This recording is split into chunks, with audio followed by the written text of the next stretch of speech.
Donc, moi, je suis Charles Bourriot, cofondateur et dirigeant de Smart Impulse.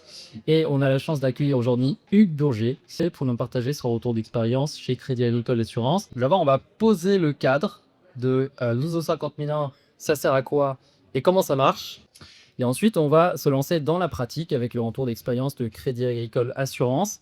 Et enfin, on va essayer de prendre un petit peu de hauteur en essayant de faire le lien entre l'ISO 50001 et des référentiels du marché qui sont justement reliés à l'ISO 50001.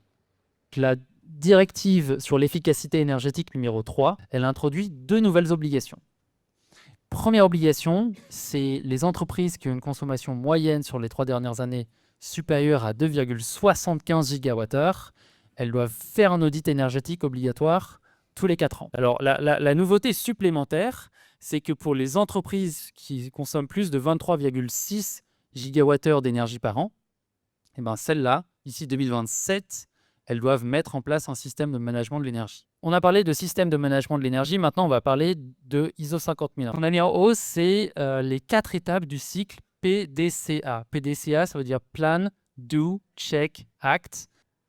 Et ça, c'est central dans l'ISO 50001. La solution Smart Impulse, avec la capacité à identifier les usages, intervient le plus fortement, le plus directement, puisqu'elle permet d'identifier les consommations par usage, qui sont ensuite utiles pour identifier les usages énergétiques significatifs, calculer les indicateurs de performance énergétique et alimenter la recherche de plans d'action. Nous avons choisi de mettre en place une solution de sous-comptage non intrusif pour les raisons suivantes. C'est l'efficacité, ça c'est une première chose. La rapidité de mise en place, on aurait pu mettre tout un ensemble de sous-compteurs, mais le coût aurait été astronomique. Et donc, bien entendu, le côté économique de cette solution, avec les sous-comptages non intrusifs, ça nous permet de savoir ce que consomme chaque élément d'un bâtiment. Ça nous permet donc de cibler 3 usages dont on a regardé la possibilité d'avoir un potentiel d'amélioration important et donc de concentrer notre énergie là où c'est efficace. Grâce à ces données que nous avons eues, ça nous permet de mettre en place des indicateurs de performance énergétique. Et c'est les données que nous avons eues qui nous ont permis d'identifier les possibilités qu'on avait, de faire des premiers essais et de voir les résultats.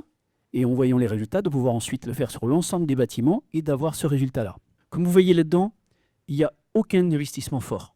Mais tout ça, ça nous a permis en une première année, de faire plus de 7,5% d'économie d'énergie sur l'ensemble de nos bâtiments.